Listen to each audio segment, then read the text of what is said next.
পৃথিবীর সবচেয়ে সুন্দর স্থাপত্যগুলোর মধ্যে একটি, যাকে বলা হয় ভালোবাসার প্রতীক।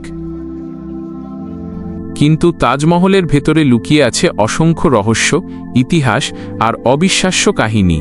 কেন এই বিশাল প্রাসাদ তৈরি হয়েছিল, কে বানিয়েছিল এই সৌন্দর্য, আর কেন আজও কোটি কোটি মানুষ ছুটে আসে এই জায়গায়?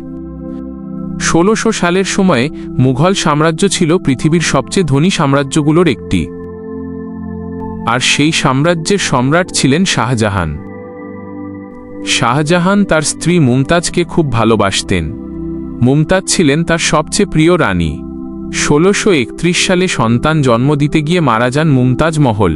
তার মৃত্যুর পর শাহজাহান ভেঙে পড়েন, আর তারপরই শুরু হয় ইতিহাসের সবচেয়ে বিখ্যাত সমাধি নির্মাণ।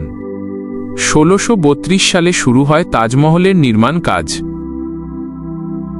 প্রায় ২২ বছর সময় লাগে এটি তৈরি করতে।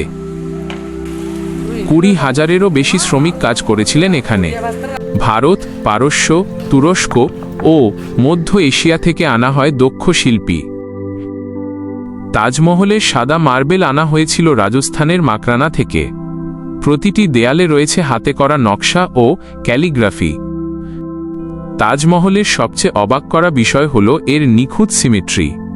পুরো স্থাপনাটি এমনভাবে তৈরি করা হয়েছে যেন সবকিছু একদম সমান দেখায়। চারপাশের মিনারগুলো সামান্য বাইরের দিকে হেলানো, যাতে ভূমিকম্প হলেও মূল সমাধির উপর না পড়ে। তাজমহলকে ঘিরে রয়েছে অনেক রহস্য।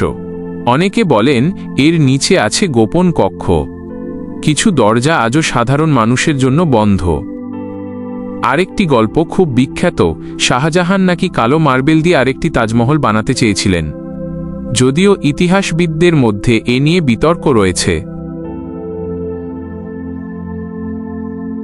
আজ তাজমহল বিশ্বের ৭ আশ্চর্যের একটি।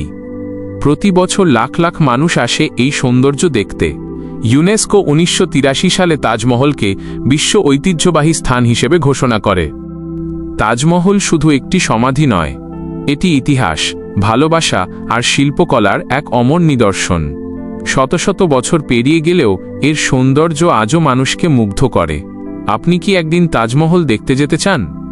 কমেন্টে জানান।